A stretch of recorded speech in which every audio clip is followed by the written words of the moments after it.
Welcome to another broadcast by the UK Medical Freedom Alliance, the UK's most recognised and respected organisation advocating for every individual's right to informed consent, bodily autonomy and medical choice. We are the UK's voice of ethical medicine.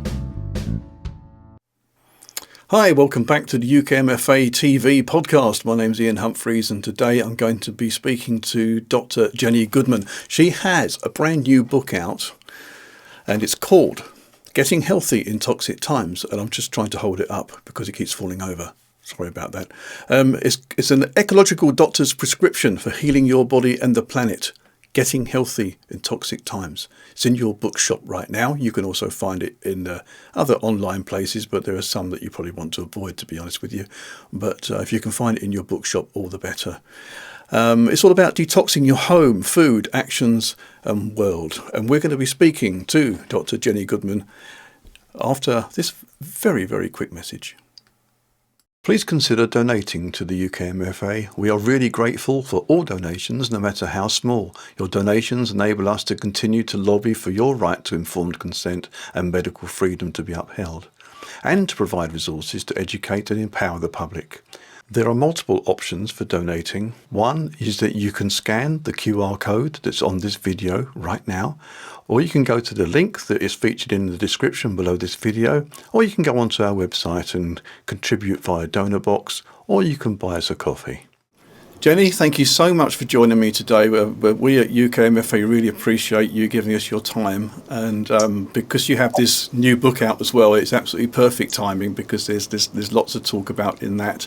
And we can delve into that and have a good chat about what you've written, why you've written it, why you've published it, and I think it's going to be a fascinating read for anybody, to be honest with you. So I'll be honest, I've got part way through it.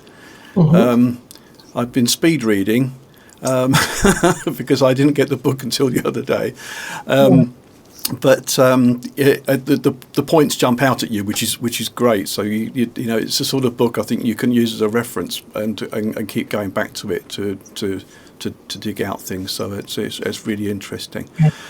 But maybe just to start with, you could tell me a little bit about how you got into medicine in the first place. What drew you in that direction in your early days? All right, how I got into it and how I thought I got out of it. Yeah. All right. Thank you very much, Ian. And it's lovely to be here talking with you on the UKMFA podcast. So thank you for having me. Well, how I got into medicine was I knew from about the age of 8 or 9 that I wanted to be a doctor. So age 17, I went for my first medical school interview and they said, "Why do you want to be a doctor?" And I had been warned not to say, "I want to heal the sick," because I was told that's really uncool and they're looking for much tougher types. And of course, that was why I wanted to do medicine. I did want to heal sick people, but I said, "Oh, I'm fascinated by human biology," which is also true.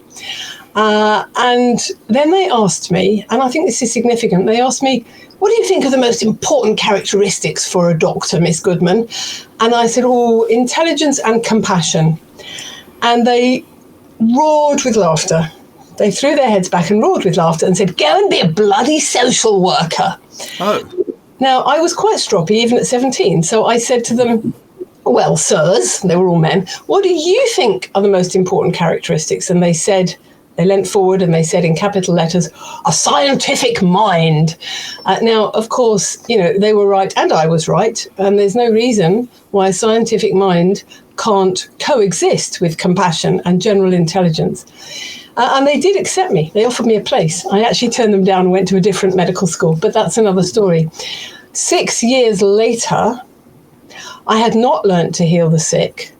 And I did not have answers to my other 2 burning questions, as well as how do we heal the sick, which is why do people get sick in the first place? What are the causes of illness? And second, how can we keep people healthy? How can we do preventive medicine? So none of that had been answered. And I sat in with GPs who were not using their scientific mind at all. They were on automatic pilot. So someone comes in and says, "I've been getting these terrible migraines for the past few months." And instead of saying, tell me about how it started. Did anything change in your life, physically or emotionally at that time? What makes it worse? What makes it better? None of that. That would be scientific curiosity. What you get is somebody reaching for the prescription pad and saying, take these painkillers. So 6 years of learning the kind of medicine that is about suppressing the symptoms and prescribing what I came to call the anti-drugs. In my first book, I refer to them as the anti-drugs. So you've got your antidepressants, anti-inflammatories, anti-epileptics, anti-hypertensives, anti-everything, rather than getting alongside the body, especially the immune system, and seeing how can we be an ally to this body? What is it missing? What's in it that shouldn't be in it? How can we help? And so I was bitterly disillusioned. I worked for a while in general medicine, surgery, and A&E, which was then called casualty. And in A&E, I felt more comfortable than anywhere else because I felt that was ethical medicine. That was doing what needed to be done. Somebody's cut their arm, you need to stitch it up. Sure. So I was happy doing that, but I wasn't happy with the way the underlying causes of illness were not being addressed. I will fast forward many years to when I discovered the British Society for Ecological Medicine, which is full of a bunch of doctors doing the kind of medicine I thought I was going to learn when I went to medical school at 18. They were looking at nutrition, they were looking at diet, lifestyle, and environmental factors that were making people ill at the toxic environment. And it was the most extraordinary sense of coming home. Here are doctors not giving out any anti-drugs. They're all disillusioned with doing that, but they have found answers in a way I had not. And that was in the late 90s. I wish it had been in the early 80s when I completed my medical degree, but I did other useful things in between. Now, the thing about ecological medicine, which is the basis of my first book and my new book, the reason it's called ecological is twofold. And the first one is that it sees the whole human body as one joined up ecosystem. So, for example, you go to your standard GP with a skin rash and you're short of breath and your joints are aching. They will simply refer you respectively to a dermatologist, a respiratory physician, and a rheumatologist. Now, those three doctors will never sit in a room together. They'll never talk to each other. They'll never put their heads together to think, why are these three different systems of the body reacting in a pathological way in this one human being, in this one person's body? So if the body is one joined up ecosystem, then you have to know that each part's connected with each other part, which is blindingly obvious to the person in the street and has become completely invisible to our highly specialized mechanical approach to medicine. So, what is it that is causing inflammation in the skin and the lungs and the joints in this person? What's going on in their gut? How is that connecting? Chinese medicine has known for 5,000 years that all these bits are connected to each other. And we've lost that. So it's ecological medicine in that it joins all the parts within the person. But it's ecological medicine in a more profound way even than that, which is, it sees the human being within the wider context, which is planet Earth. We are part of the joined up ecology of planet Earth, right? We have rocks, we have oceans, we have mountains, we also have the soil, the water, the air, and all plants and animals are part of that and take substances in from the air and the water and the soil and give substances out. But we are completely, inextricably woven with our mother, the earth, with the planet we live on. There is absolutely no escaping that. And, ancient wisdom traditions from Buddhism in the East to the Native Americans in the West have always known if we lose that separation, we lose ourselves, our lives, our sanity. So ecological medicine is saying, look, what's happening to the planet is inextricably linked from what's happening to our bodies and minds, right? We breathe the air, we drink the water, we eat the food which is grown in the soil. So the nutrients that are missing from the soil after decades of intensive farming, they're missing from our plate, they're missing from our bodies. The toxic pesticides and the synthetic fertilizers that are put into the earth go into the crops, grow into our food, go into our food and go into our bodies. the antibiotics that the animals are given, they pee them out onto the earth. The antibiotics that everybody else is given, all the drugs that all the people and animals are taken, the residue gets peed out, ends up into the water table. We're drinking everybody else's drugs. Hormones, antibiotics, whatever. And the pollution that is going into the air through exhaust fumes, through factories, through the burning of fossil fuels is going straight into our lungs. And in the chapter on air pollution, I list about 10 or 12 of the major pollutants that are coming out of the exhaust pipe. Now, carbon dioxide is coming out of the exhaust pipe for sure, but it's not toxic to us. It's all the others that are coming out of the exhaust pipe that are worrying me far more, because they're directly toxic, and there's overwhelming evidence that they contribute to the increase in Alzheimer's, in autism, and in all the neurodegenerative diseases that are becoming commoner even among children in our most polluted cities. Please sign up to receive our newsletter and you'll be notified of UKMFA campaigns, open letters, calls to action and any important updates. You can do this on our website at ukmedfreedom.org. That's ukmedfreedom.org. Going back over hundreds of years, this is stuff that we kind of already knew, and because of the way that the world has changed and so-called progressed, we've forgotten all of the things that we knew, all the ways to treat people, all the ways to discover natural herbs which could heal. I think the Native Americans said, didn't they, that you're only a metre or so from something that could heal you, and by watching the animals they could see what would heal you. Yeah. So you've come up with this book, and so let's because you're touching on things already. So why don't we go through the structure of the book, and it is fascinating. So the book is called Getting Healthy in Toxic Times. I will put details of that in the description below this. Yes, I have my one right in front of me. Ian, the subtitle is important. The subtitle is An Ecological Doctor's Prescription for Healing Your Body and the Planet. Yes. Thank you for adding that, because as you say, that is extremely important. It's also important because it distinguishes it from my first book. The publishers have chosen the title and they wanted to make it similar to my first book. And the first book is called Staying Alive in Toxic Times, a seasonal guide to lifelong health. And the subtitle helps you make the distinction between the two. Great. Thank you very much. Thanks for clearing that up. And it's, as you say, it is very important. And what I like about your book is that you do go through the very important but sometimes quite disturbing and I suppose frightening even things that are going on in our world. But you also come up with solutions, things that we can adopt for ourselves that can mitigate the issues that we're being faced with. And collective action that we can all take to address the root causes. Yeah.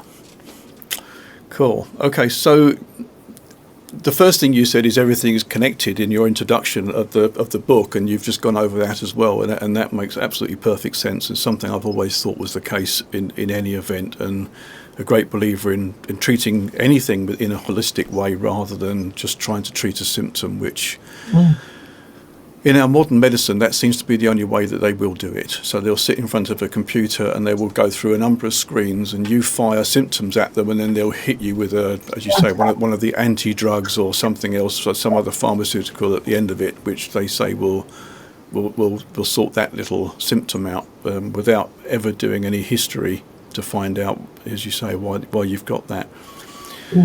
So you then, and I like the way that you've divided the book, because you've used the elements earth, water, air, and fire, and then you talk about our home, obviously, and our bodies. But you start off with earth, and you divided earth into two, because I guess that was probably a huge topic to cover in one section, and that makes a lot of sense. So you started off with earth 1, nourishing or toxic. So can you just give me a brief overview of what you meant by that? I will tell you about that, but I just need to rewind very briefly and talk about an absolutely crucial factor which is in the introduction, which is I'm not only talking about the connections between our human illnesses and the poison that we're putting into the planet at large, I'm also pointing out something even more basic than that, which you in the UKMFA may be well aware of, but the vast majority of the general public are not. And that is the simple and shocking fact that illness is increasing at an astronomical exponential rate. And we're not talking about infectious illnesses, which have been with us, no, not since the dawn of time, but since the dawn of agriculture and living in cities as a major issue. I'm talking about what they call non-communicable diseases, which are primarily degenerative diseases.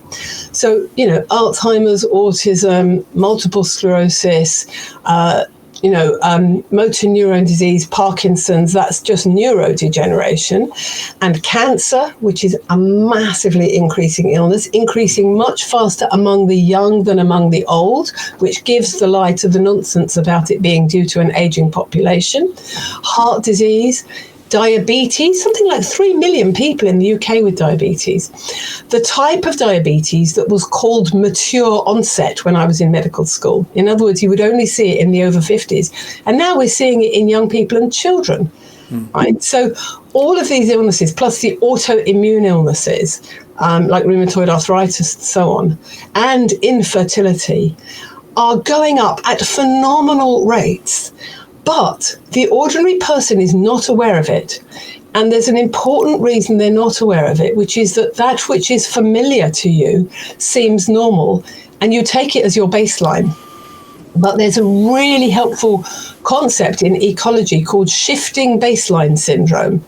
So what ecologists are talking about is that you do a survey of a field and you say, oh goodness, there's only 12 bird species left in this field, and there used to be 30. But you're only going back a few years. If you were able to go back 500 years, you'd know there were 1,000 species of birds in that field. Mm-hmm. And so we can't really remember back beyond our own lifetime. And that's why it's so important to realize this and to look at the numbers and the history, as I have done in the book, and see, this exponential increase is real. If I ask a room full of 100 people, put your hand up if you know someone or have known someone with cancer, every single hand in the room will go up. 50 years ago, it would have been maybe 20 hands. 100 years ago, hardly any. But because we're used to it, we think it's normal. And, we run marathons and wear pink ribbons for breast cancer.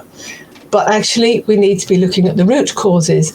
And the root causes can be summed up in my phrase from my first book, actually, you can't poison the planet without poisoning the people. And we are doing horrendous things to the earth and therefore to ourselves. And, there are campaigns to save the bees and save the badgers and save the beetles and save the whales, but there isn't a campaign to save the humans. And we are an endangered species as well. And what a lot of lovely and brave and well-meaning environmentalists don't realize when they're trying to save the birds and the bees is it isn't only loss of habitat. It isn't only climate change. It is direct chemical poisoning by what we are spraying upon the earth, which leads me to finally answer your question about what's in chapter 1 of the book. Find out more about the UK Medical Freedom Alliance on our website. That's at ukmedfreedom.org. That's ukmedfreedom.org, where you'll find all the information you need around open letters, our campaigns, our legal template letters, and of course, even these podcasts. You'll find details of the latest one, and you'll be able to access the previous ones too via the links there. Find out more about our team. Sign up for our newsletter. It's all there, and you can even donate too. Every single illness you just mentioned, I think I know someone who's got it, one or more of those. But your great-grandparents would have known nobody with those illnesses. Yeah. So when people are told, for example, parents with a child just diagnosed with autism are told it must be genetic, there's nobody in their family tree with that condition. It's environmental. It's what we're doing to ourselves. And there may be genetic predispositions, which mean that some of us are indeed more vulnerable than others to industrial pollution, to these recent poisons.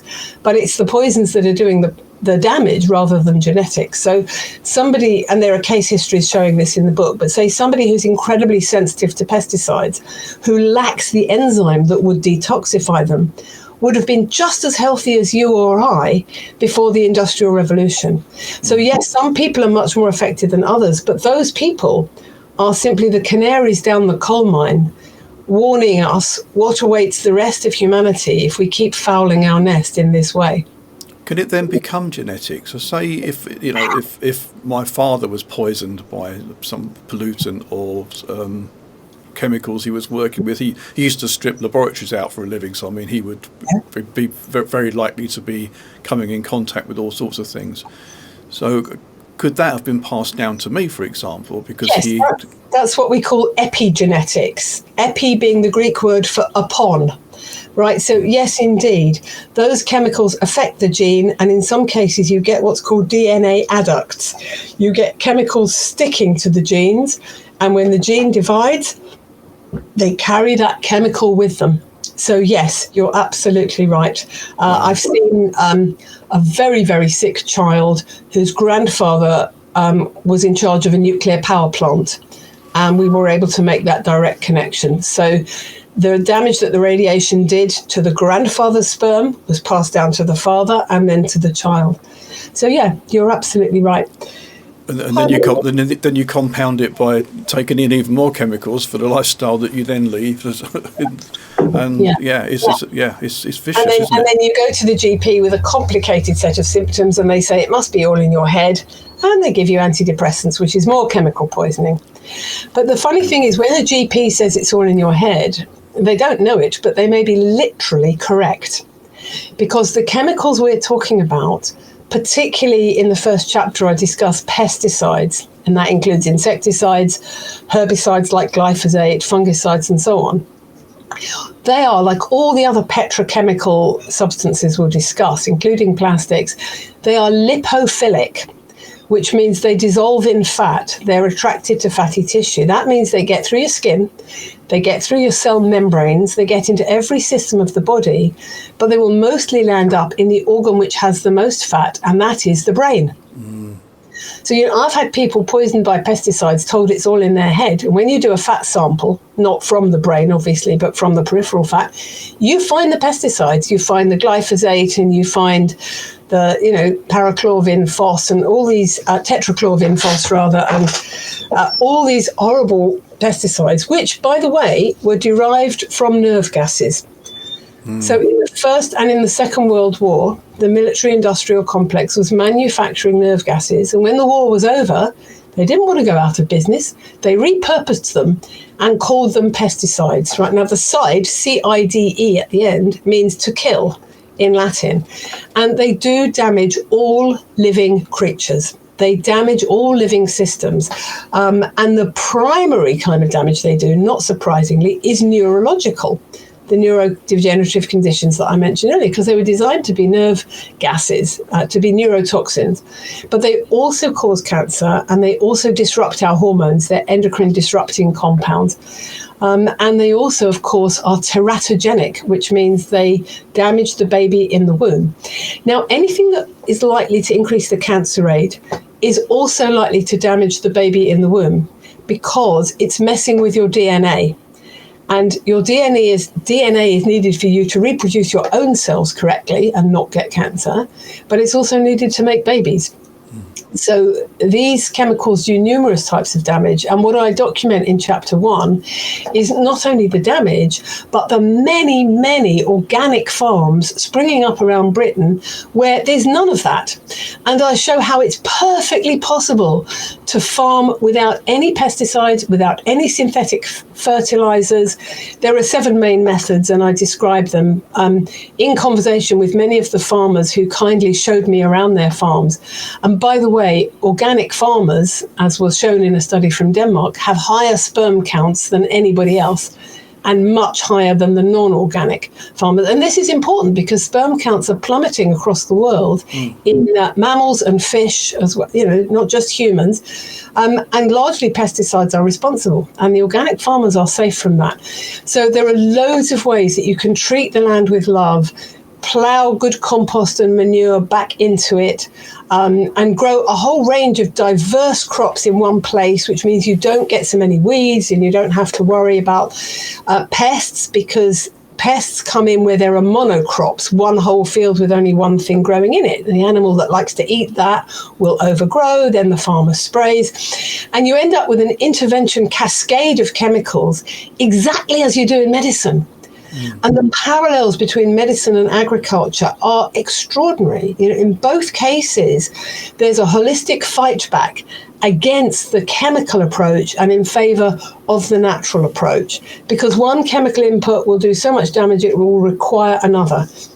And organic and regenerative farmers have got out of that vicious circle, and not only are they producing food that's safe to eat, vegetables, cereal crops, pulses, all of those things, and nuts, but their yields are good. After a couple of years, it's just as much produce as in the horrible monocrop agri-chemical approach. And you can feed the world like that. And I've got the statistics towards the end of that chapter to show you can feed the world's population like that. And the big agri-chemical companies that are saying, we have to have genetically modified organisms, we have to have synthetic fertilizers and pesticides to feed the teeming hordes, the billions of people, it isn't true.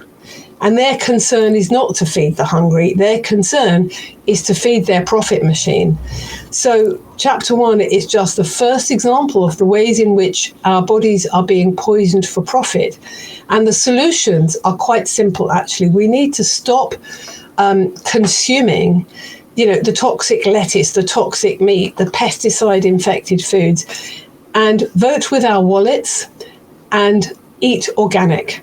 Right, and that is for our own health and for the sake of the planet. Now, of course, the political side of it is the government ought to be subsidising the small organic farmers, not the giant monocrop, yes. Freudian slip. Yeah. Agriculture. Now, if you drive around this country now, you see these fields of bare earth. Nature never does bare earth. You need cover crops. You need it to have its green duvet of plants that are turning sunlight and carbon into food and water. That's what plants do.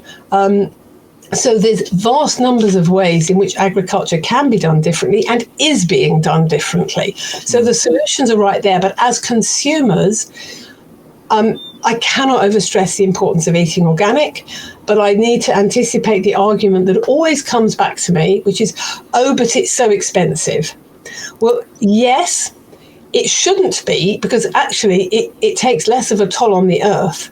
And if the non-organic farmers and the supermarkets which peddle their wares were required to factor in their pricing the cost of the environmental cleanups, the water companies' futile efforts to take the pesticide residues out of our tap water and so on, organic would be cheaper. Ultimately, it is cheaper, and we also have to factor in the cost to the National Health Service, which is bankrupted and on its knees because we've got 7 million sick people on a waiting list, and everyone's thinking about how to deal with the waiting list, and no one's asking why so many people sick in the first place. And if we were all eating organic and supporting the organic farms would thrive, and the plastic junk food industry would collapse, because yes, they're very powerful, but so are we as consumers. Now, there are in this country about 3 or 4 million people who cannot afford to vote with their wallet. They're going to food banks. And it's a scandal, it's an outrage. And it's from the same greed which is poisoning the planet. It's the same problem, but the solution is not junk food. Like Marie Antoinette said, let them eat cake. The answer, let them eat junk food, is not an answer. So I feel very strongly that the other, 64 million or however many of us who can afford to vote with our wallets and eat strictly organic should be doing so. And it's about priorities, because back in the 60s, we spent 33% of our income on food. Now it's down to 8%. Now, that's partly because of the cost of housing, but not entirely.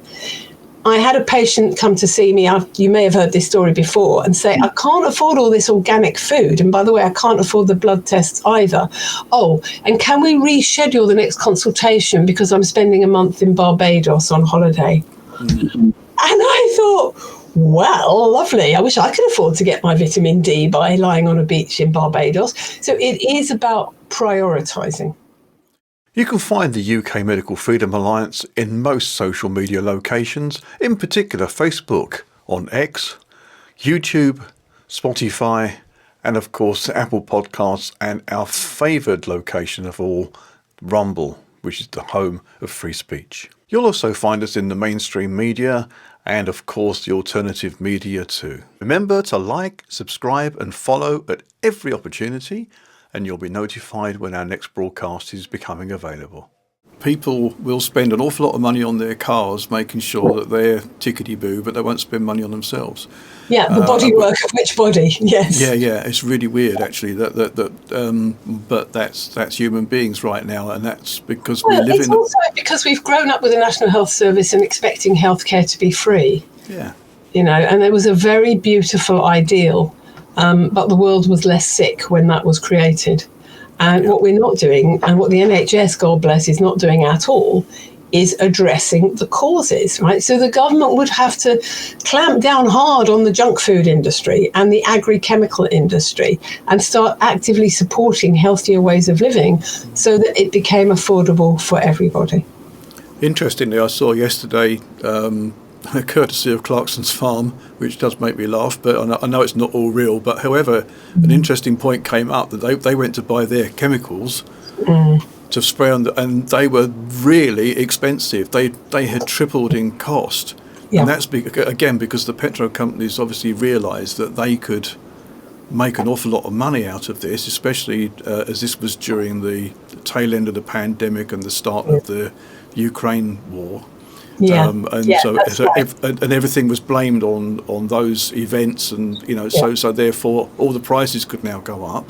But even before that, the cost of the chemicals was bankrupting many farmers, and particularly across India and Africa. The cost of the chemicals is bankrupting them, and they and their children get terribly sick from these pesticides, and the pesticide companies don't pick up the healthcare costs that result from that. So we need to break this. The other thing that's in the soil, and this is chapter 2, as well as the pesticides and the synthetic fertilizers, which we haven't discussed but are hugely problematic as well. The other thing that's in the soil and the water and the air is heavy metals, toxic metals, and we have been mining these for actually on and off for thousands of years. And these heavy metals, like the crude oil and the fossil fuels, are harmless if they're left where they belong in the crust of the earth. And they're mixed up, by the way. The fossil fuels are contaminated with heavy metals. Once you dig them up and bring them to the surface, they end up contaminating the soil, the water, and the air. And my first book has a lot of information about how to identify the toxic metals and get them out of your body. We do know how to detoxify them. There are all sorts of wonderful nutrients, herbs and supplements and ways of eating, vegetable juicing and all sorts, which can get the heavy metals out of your body. That's in chapter 7 of the first book. Okay. But what I go into in a lot more detail in chapter 2 of this new book is the individual heavy metals, the 7 worst culprits and a few others, and specific substances which are good for detoxing them. Let's start with one of the ones not talked about so much, which is aluminium. Aluminium is a very toxic metal that's directly implicated in breast cancer and in Alzheimer's disease. Now, if you wrap your food in silver foil and there's any acid there, like lemon juice or tomato, it'll get into the food. If you cook, say, rhubarb in an aluminium pot, if you use underarm deodorants which contain aluminium, even if it's labelled as alum, it will get directly into the body.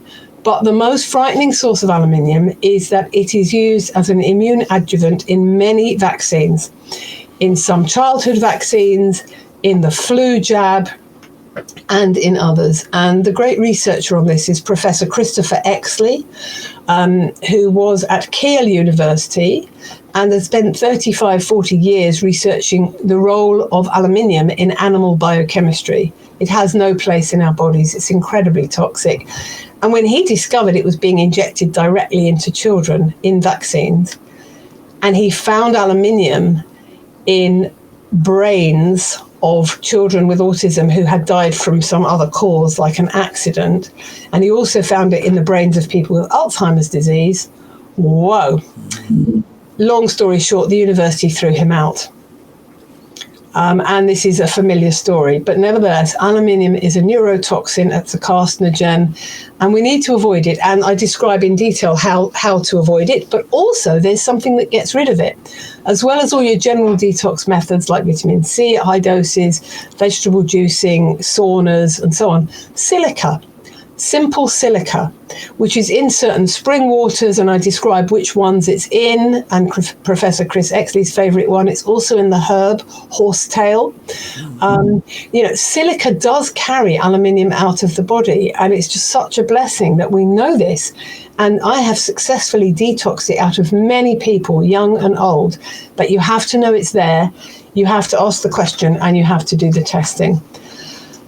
And then there's mercury. Now, mercury, until about 2008, was also in childhood vaccines. And there is a case history of a very severely affected autistic child in this chapter who had two sources of mercury. He had it from his childhood vaccines just before 2008, but he also had it from his mum's amalgam fillings. Right, and we know that Dr. Graham Munro Hall is doing sterling campaigning work about this. Mercury, thank God, is being phased out, but a lot of people have still got these fillings in their teeth. And even if you haven't, if your mum had it, if your mum had mercury in her teeth and you were the first child, she will have detoxed through the placenta into you, and you will find mercury in those babies. And this is not the kind of detox we want, which is why I spent decades doing preconception care, helping women get their nutrition tip-top and their toxins down to zero before trying to conceive. But yeah, it's the first baby that takes the hit. There are other heavy metals. There's lead, nickel, palladium, many others we could talk about. But I think that will probably do on that topic for now. Every single one of them can be avoided if you know where to look and successfully detoxed out of the body. Yeah, so I spoke in detail with Graham, in fact, a few days ago. That podcast came out last few days, and we went into detail about that because, again, it's another frightening prospect because as you grow up in this world, you're not told any of this. You know, you go along in sweet ignorance about these things. Well, Ian, as you go through medical school, you're not taught any of this stuff.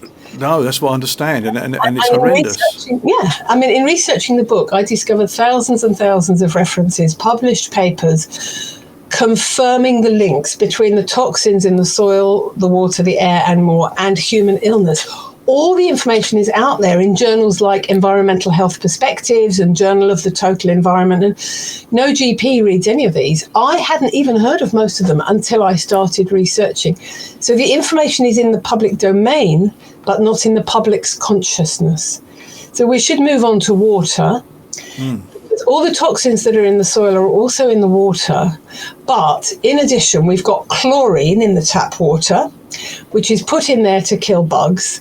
It does mostly kill most of the bugs most of the time, although it doesn't always work.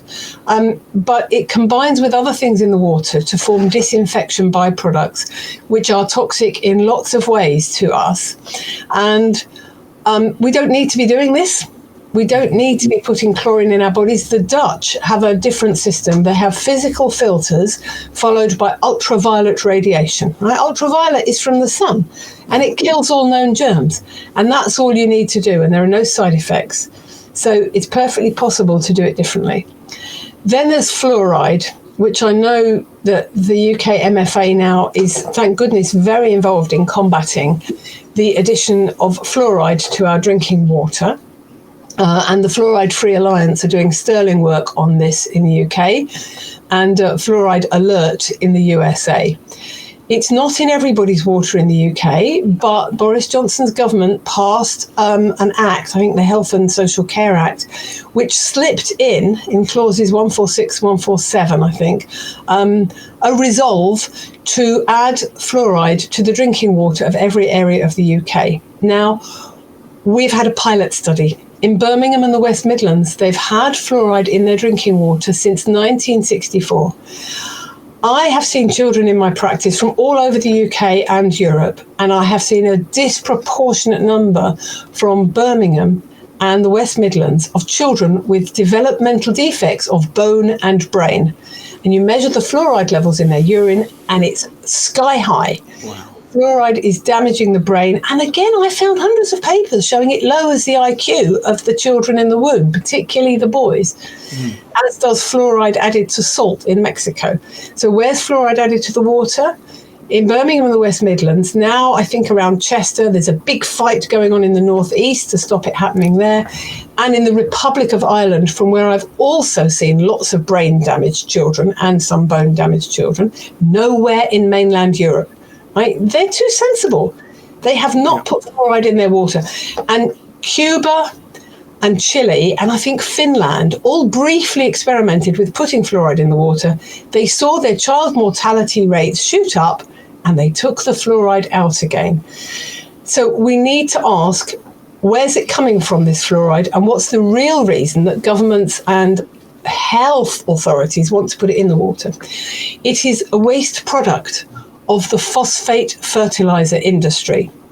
Okay, we mentioned synthetic fertilizers briefly, but the phosphate fertilizer industry produces hexafluorosilicic acid, this form of fluoride, 6 atoms of fluoride, which has no place in the human body, like aluminium. And by the way, fluoride and aluminium attract each other, and fluoride is also a waste product of the aluminium manufacturing industry. They don't know what to do with this waste. It's toxic. They were forbidden to release it into the rivers because it killed the cattle in the fields downstream. They were forbidden to release it in the air because it was known to be toxic. And somehow, some kind of Orwellian twist of labeling, they now sell it to water companies. When this stuff leaves the phosphate fertilizer manufacturers' factories, it is classified as hazardous waste. When it gets into your water, it's classified as water treatment all over America and in some parts of the UK. We have to fight this. Interestingly, it's not classified as a drug or a medicine, because if it were, it would have to go through toxicology tests, which it would fail with flying colours. So water treatment, and it's not only in the water, it's in the toothpaste, it's in the mouthwash, it's in the dental floss. Your dentist is putting it on your children's teeth without telling you, without consulting you. Now, fluoride and chlorine are in group 7 of the periodic table of the elements, right? You think back to chemistry GCSE, or if you're as old as me, to chemistry O-level. These are the elements of the periodic table which have 7 electrons in their outermost orbit. That's why it's group 7.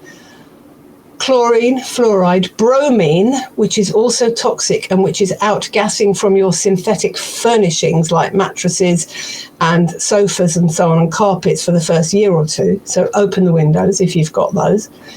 And iodine. Now, iodine is essential for health, for the thyroid gland, for the health of the ovary, the prostate, the breast, the stomach lining. Every cell in the body needs iodine. But chlorine and fluoride and bromine, because they look similar to the body, and because the body has not in all its evolution until now encountered chlorine, bromine and fluoride, it can't tell the difference. There's nothing to stop these toxic minerals getting incorporated into our thyroid gland and other parts of the body and concomitantly pushing out the iodine. So iodine deficiency is incredibly common, not only because we're failing to eat the major food sources of iodine, which are fish and seaweed, but because it's being pushed out by the toxic halogens or the toxic halides. Okay, so fluoride is doing all that damage and far more. And there's a brilliant book about this called The Case Against Fluoride by Dr. Paul Connett, Connett, from the States, and I would highly recommend it. So that's one hell of a thing, one hell of a con that is being enacted upon all of us, trying to put poisonous fluoride in our water, as if there weren't already enough factors lowering the IQ of our children. What else is in the water, and also in the earth and the air actually, is microplastics. Right, so I'm drinking water out of glass. If I drink water out of a bottle, it is a glass bottle. Plastic bottles with water in are releasing like 100,000 nanoparticles of plastic into the water, into your body, when you pee out, into the water table, into the ocean. Every piece of plastic that we throw away, and half our recycling, sadly, is getting thrown away. It ends up in the rivers, in the oceans. It's choking the wildlife, it's killing the birds and the fish, and it's coming back to bite us. What we need to understand is that plastic is not only damaging the environment, as though the environment was something out there, outside of ourselves. It is an estrogen mimic. And by the way, pesticides are also estrogen mimics. A lot of these petrochemicals are. So it sits on the estrogen receptors on the surface of our cells. It looks like estrogen. And it's therefore responsible partly for the massive increase in breast cancer, prostate cancer, ovarian cancer, cancer of the endometrium, which is the lining of the womb, possibly testicular cancer, and others, right? So the plastic is as toxic to us as it is to the oceans. So if we buy water from the supermarket in plastic bottles, they'll sell you a nice big crate, very, very cheap. Don't do it. So already that plastic has started to seep into the water. Oh, absolutely. And then you said, but the water coming out of your tap is toxic, so the solution is to fit a water filter. Really important, and I explain a lot about it in chapter 3 of the book, the water chapter. Filter your own tap water, so you take out all those poisons, and then you get glass bottles. Any cafe or restaurant you go to will give you like a third of a litre glass bottle. You take it away with you. You make sure they don't take the top off. They don't take the top away, right? I've now got a collection of, about half a dozen glass bottles, and you fill that from your own filtered water tap, and there you are. Because the plastic, especially if it's in the sun or near a source of heat, is getting into the water. For the same reason, don't wrap your food in cling film. The softer the plastic, the more it gets into the food. Like a Tupperware plastic box in the fridge is much less of a worry. But a warm plastic bottle in your hand is as damaging to us as it is to the environment.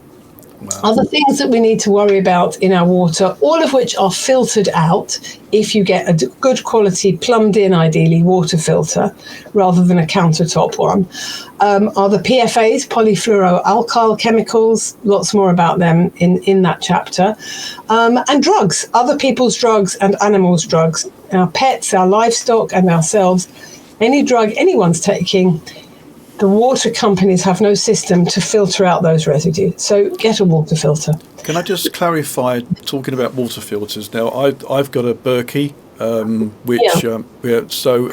is a countertop, but I'm told that's pretty well, you can put pond water in that and you get fresh water out. So yes, everybody swears by them. I don't have one of those myself, but that's certainly a very popular one. But frankly, anything you do is better than drinking unfiltered tap water. I'm just trying to compare that though to the white filter jugs that you buy, the Brita jugs and things like that, which are better than nothing. They are better than nothing, but they are a stopgap for people who are renting, like students in student accommodation.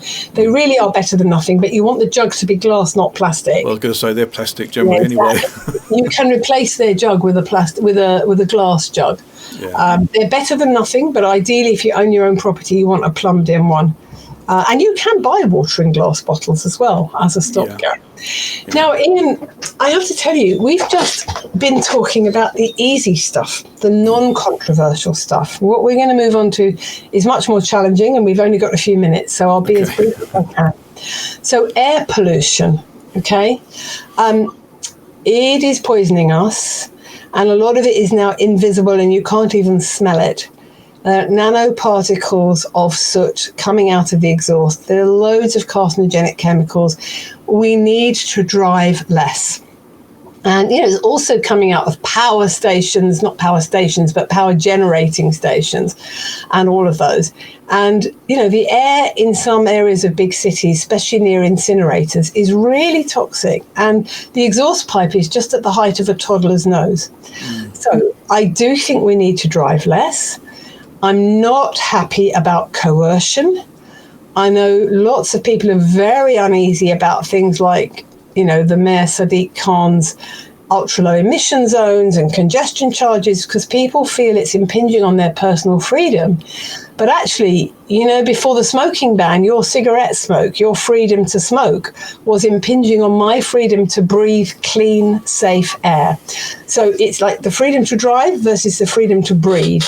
And I think the freedom to breathe comes first.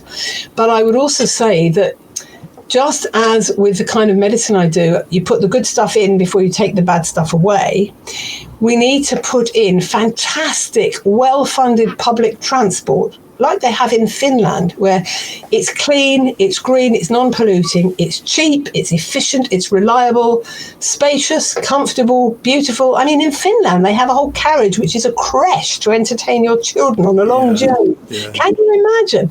Right, so if you put in fantastic, publicly funded, locally owned public transport like that, where it's so cheap it makes no sense to own a car, then you will solve the problem, because electric vehicles have problems of their own, right? Huge problems. I mean, I don't want to get too political, but what you're saying there is absolutely right. But even in London, if you went down into the underground and measured the air down there, that was toxic and awful too. And so and also the fact that you shouldn't be able to buy yourself out of trouble. So if you've got enough money, you can take your polluting vehicle into London. That's okay, because you're putting money in their coffers. Well, that's not right either. Yeah, although to be fair, I mean, the mayor is giving substantial grants to people to upgrade to a less polluting car. But the fact is that it's possible. I lived in Sheffield in the mid-'80s, where the buses were so incredibly cheap that even people who could easily afford to own a car didn't own a car, because why bother with the hassle of parking and, paying the tax and paying the insurance when you could get anywhere cheaply and quickly on the bus? And in fact, it was really pleasant to cycle there because there were hardly any cars on the road. Right. So it's perfectly possible. It can be done. And now we're moving on to something even more difficult and even more invisible. Okay, so I've divided the book, as you noticed, into earth, water, air and fire, because those four elements are fundamental and they work on the folkloric, mythological, right-brained level, but they also work on the left-brained academic level. In physics, you do the three states of matter: solid, liquid, gas, and then you move on to studying energy. So when I called chapters 5 and 6 fire, I'm using the term fire metaphorically. Radiant energy. It's more than a metaphor, semi-metaphorically. So there is radiant energy along a spectrum. Okay, visible light, red, orange, yellow, green, blue, indigo, violet. What we can see is just the middle of the spectrum, with ultraviolet next to purple and infrared next to visible red, and that's what we need. That's all we need, and it's essential. We've evolved with it, but at both far ends of that spectrum are very dangerous forms of radiation which we're not evolved to cope with. Right? At one end, short wavelength long frequency or short wavelength high frequency are X-rays, gamma rays, alpha and beta particles, nuclear radiation, which has been doing us terrible damage ever since 1945 and seems to have gone under the radar. I mean, for goodness sake, people are calling nuclear energy green, and it really, really isn't. And back in the 70s, everybody knew that it was dangerous. Everybody knew that there were clusters of leukemia among children living around the nuclear power plants, like Sellafield, which used to be called Windscale. And British Nuclear Fuel's main response to the disclosure of the leukemia clusters was to change the name from Windscale to Sellafield. But, after the nuclear disasters in Chernobyl and in Fukushima and many, many others that I've discovered in the States and in Eastern Europe that have been covered up, all result in massive increases of cancer among children. Right? Thyroid cancer. Why? Because the radioactive iodine gets into the thyroid gland. It only gets in if you're already iodine deficient. We all need good levels of iodine to protect us against potential releases of radioactive iodine from nuclear accidents. And accidents do happen. People fall asleep at the wheel. And in fact, it's not just accidents. There are legally permitted licensed releases of radioactive waste from Sellafield and other nuclear power plants in this country and elsewhere into the sea. Radioactive waste is still going into the sea in Cumbria, and the wind and the waves bring it back on land. It's in the air. It falls onto the ground. It gets into the soil, taken up by the plants. This is all really well documented. And there have been accidents at Sellafield. There was a terrible one in 57. And everybody's kitchens in that part of Cumbria were contaminated. Right. So this is all well documented, but it's covered up because British Nuclear Fuels is a powerful industry and it pays its own board scientists to suppress the evidence by doing lots and lots of flawed pseudo studies that purport to show there's no damage. And then they can say, oh, look, most of the studies show there's no damage. This is exactly what big tobacco has been doing for 50 years. And now we move on to the other industry that's doing the same. So at the other end of the electromagnetic spectrum, you have very long wavelengths and very short frequencies, low frequencies. That is the electromagnetic radiation that is coming out of your mobile phone and out of the cell phone towers, the mobile phone masts, which you may have noticed in lockdown, sprung up everywhere. But the 5G ones certainly did, yeah. Not only 5G, 3 and 4G as well. They sprung up like mushrooms after rain with exactly as much consultation. They are giving out this electromagnetic radiation. So is the Wi-Fi router on your desk. And so are numerous electronic devices, which I list in detail in chapter 6 of the book, which is called Poisonous Tech. Now, the big tech industry, the mobile phone companies, are also doing exactly what big tobacco did. They are funding studies by their highly paid, bought scientists to appear to show that there's no damage to us, that the sudden increase in brain tumours among young men is not linked to your phones. But there are other studies by independent scientists who have no axe to grind showing that there is indeed a link. And if you look at the results from the independent studies, compare them with the results from the industry-funded studies. The industry-funded studies show no damage, as was the case with tobacco, and the independently funded studies show a frightening amount of damage. Now, we can use this technology in a much safer way. I mean, the industry itself could have chosen frequencies which were less harmful to the human body, but the only frequency that really resonates and harmonizes with the human body is the electromagnetic field of the Earth, with which we co-evolved.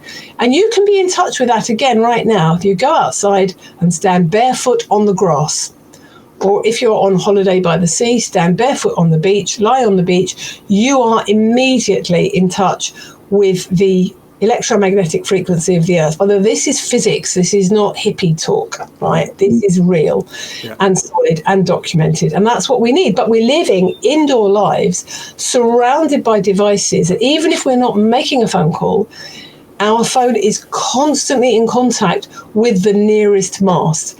And the electromagnetic waves are going through our bodies all the time, unless your phone is off, or in some cases, flight mode is enough, better than nothing, or inside a Faraday bag.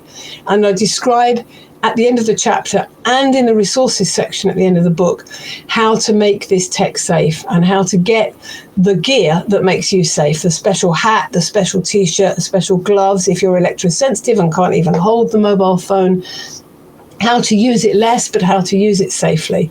Plenty of ways to make it safe. You can stay in contact. You can use Ethernet cables, old-fashioned hardwired connections within your house. I'm speaking to you on a computer. There is no Wi-Fi in my house, right?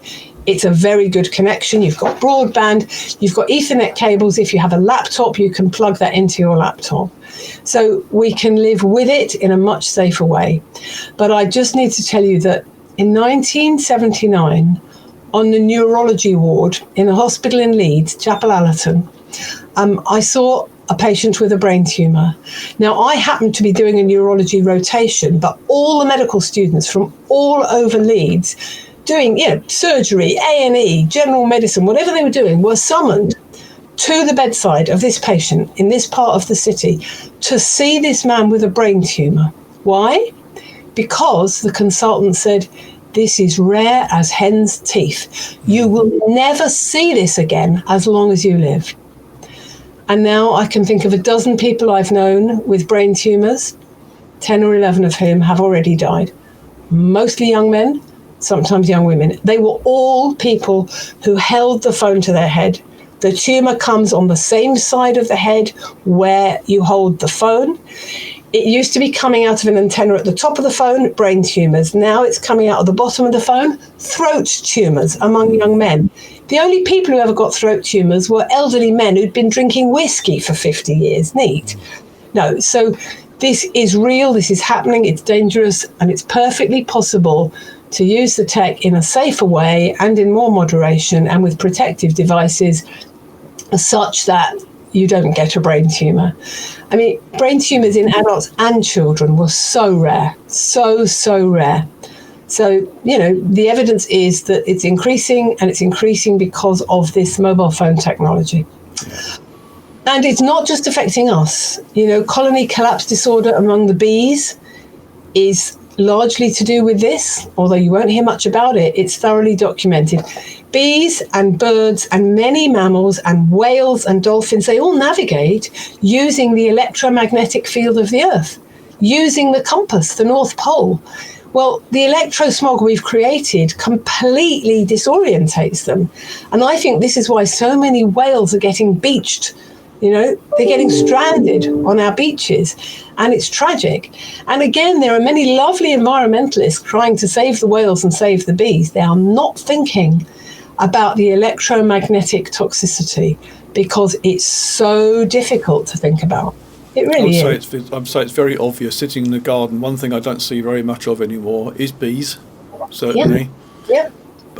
Get the odd butterfly now and again, but used to see a lot of butterflies, don't see them so often now. And there are many reasons for the insect Armageddon, but the one that's being most conscientiously ignored is the electromagnetic radiation. And I think that, along with pesticides, is the major cause.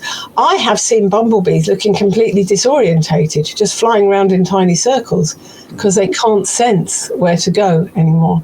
Also, what do you think's going on in our skies, though? Because there's these trails in the skies. I mean, I don't want to get too... I don't know. I really don't know. I am not convinced. I'm not convinced because I think there's enough poisoning that's happening unintentionally that I don't feel the need to invoke somebody flying over us and deliberately spraying us with anything. To me, they just look like ordinary aeroplane trails. But I'm not an expert. The jury's out. I will just tell you that we spend 90% of our time indoors, and therefore the place to start getting rid of the toxicity in our lives is in our homes. And chapter 7, which is called A Tour of Your House, tells you how to go about that. You go through the cupboard under your kitchen sink, you go through your bathroom cabinets, looking at your personal care products, your soft furnishings, your mattress, whatever you're using to keep moths off your clothes. In all these regards, you're using toxic products, and there are plenty of safe, natural, herbal alternatives. Yeah, you spray lavender oil at your clothes, it kills the moths. Whereas if you use paradichlorobenzene, which is what's in those purple mothballs, you are poisoning yourself. It's carcinogenic. So there are really simple solutions to all of these problems. And many of us, particularly women, were completely unaware that that nice scented moisturizer we're putting all over our skin is absorbed as surely as if we were eating it, and is full of benzene and parabens and all sorts of petrochemicals. You can use coconut oil, you can use shea butter, and you can get Soil Association approved, totally safe personal care products, whereas the conventional ones you get in a chemist or a supermarket, I'm starting to call them personal scare products. Sun creams? Sun creams, again, you can get safe alternatives, but I think the best way to cover up is with clothing and gradually expose your skin to the sun. Slowly build up a tan, because tanning doesn't hurt. It's only burning that's problematic. And as my brilliant colleague, Dr. Sarah Myhill, always says, we evolved running naked under the African sun. Right. Lack of sunshine equals lack of vitamin D, equals vulnerability to infections and cancer and autoimmunity. We've got to have that sunshine. Obviously, you've got to be sensible. If you're pale and you live in England and you suddenly go to the Mediterranean in August and you lie out on a beach stark naked, you're going to burn. you've got to start in April or May, rolling your sleeves up and wearing shorts and gradually let your skin build up. Yeah. And once you do get to somewhere hot, you just expose your skin for 10 minutes of the day, and then the next day 15 minutes, and the next day 20. Build up slowly so you tan instead of burning.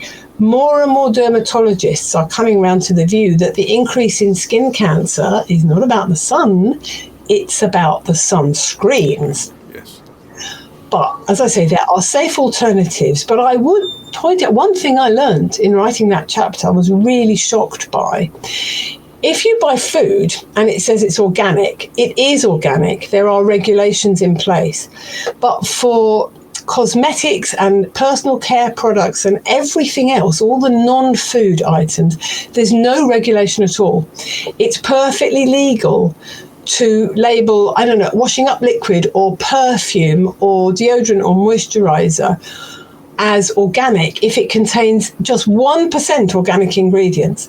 It's utterly unregulated. So the way to be sure that you really are buying cleaning products and personal care products and, you know, household items that are organic is to look for either the Soil Association logo or the Cosmos logo. And Cosmos is an amalgamation of the Soil Association, some other European and American organizations which are dead serious about their certification. They allow nothing toxic in their products. So look also on the Soil Association's website, because I learned from their person in charge of non-food certification, Paige Tracy, a huge amount I didn't know about what is and what isn't safe to put on your skin and how to check it out. And again, it's a question of consumer choices and voting with our wallets, because as William Lana said, he's the person who runs Green Fibres, an organic textile company in Totnes. He said, what we buy will be produced, what we don't, won't. It is in our hands. Yeah. And again, it's about prioritising your money, isn't it? As you said earlier, this is people prioritise their money in other ways, and they're looking for the cheapest food, the cheapest cosmetics, the cheapest creams, because they're too busy worrying about the holiday they are going to go on, or buying the next car or the next gadget. Yeah, but it's also, eating organic, to go back to that, using organic products generally, it's an insurance policy because, it costs a bit of money, but God forbid you get cancer and you can't work. That costs you a lot more money. Yes. Also, people have said to me, but, I eat chicken 3 times a week. I can't afford organic chicken 3 times a week. I'm saying no, but you can afford organic chicken once a week. Once a week, yeah. And that's all you need. Yeah. Quality over quantity. Absolutely. Yeah. So, we can turn this around. But although it's easy to be overwhelmed by all this information, I would say that what you don't know can harm you. Once you are armed with the knowledge, once you do know, you can take measures to protect yourself and your family and the planet. So I think we need to not be scared of this information. We need to take it in gradually and not make all the changes at once. Take a deep breath and, change your life, turn your life around. But also in terms of campaigning for root cause change, I think, take your time with the book and feel out which thing speaks most loudly to you. For some, it'll be fluoride in the water. For some, it'll be pesticides on the soil. For some, it'll be air pollution. For some, it'll be the fact that nuclear power is continuing unabated. For others, it'll be the mobile phone towers being built right next to schools and the Wi-Fi in schools that's making all the kids ADHD and lowering their IQ. I'm not saying it's the only factor, but it's making it worse. So, choose your campaign and you can make a difference. Yeah. You've got to fight the corporates and even the charities. I just know because I used to work in IT. I worked for a charity, and of course, the big push was to get Wi-Fi everywhere. We have to have this, and it comes down from the top, and you're not really given much choice. That's right. You need to deliver this and go and do it. But there's no due diligence done in that direction about health. Yes, it's all done in other ways. It's all financial due diligence. It's not. Yes. One of the major one of the major cancer charities that's meant to be funding research in this country has not done a single study into the links between mobile phone use and brain tumours. And I believe they get some funding from the big tech industry. So it's all wheels within wheels. And the thing is, my heart goes out to the good, kind people who are running marathons to raise money for this cancer, that cancer, whether it's pancreatic cancer, it's prostate cancer, there's a new one springing up all the time, and they're not saying, why has this suddenly become so common? And they're not thinking, where's the money going that they're raising for these cancer research trials? Unfortunately, it's going straight into the drug companies' pockets, and the drug companies are doing research into cures, magic bullets, and it may be, they know, I think it's totally futile, but it's also totally profitable. And there's the next breakthrough, the next drug that's going to cure cancer. No, the research should be about causes and prevention. And actually, it's been done. It's already there in the public domain. We know, and the public don't know, and the medical profession, to the extent that they know at all, are studiously ignoring it. So that's why I wrote the book, to blow it open. Well, it's a great book. It really is. I've thoroughly enjoyed reading it. Yeah, it's not always easy, but I think it's worth really going through it and taking note. And I'm really grateful for the overview you've given us. I'll put details of where the book can be obtained in the description. And also your previous book, which now I must get because I'm now completely intrigued. So yeah, Fab, thanks ever so much for your time. I'm sorry I've kept you longer than perhaps we thought we were going to, but well, I've probably gone on too long because I'm so enthusiastic about it. No. Your enthusiasm is exactly what we need, and it comes across really well. And I thank you again. Having me. Not at all. No, thank you. And I look forward to seeing you again soon. You take care. Okay, thanks, Ian. Bye. Bye. Bye.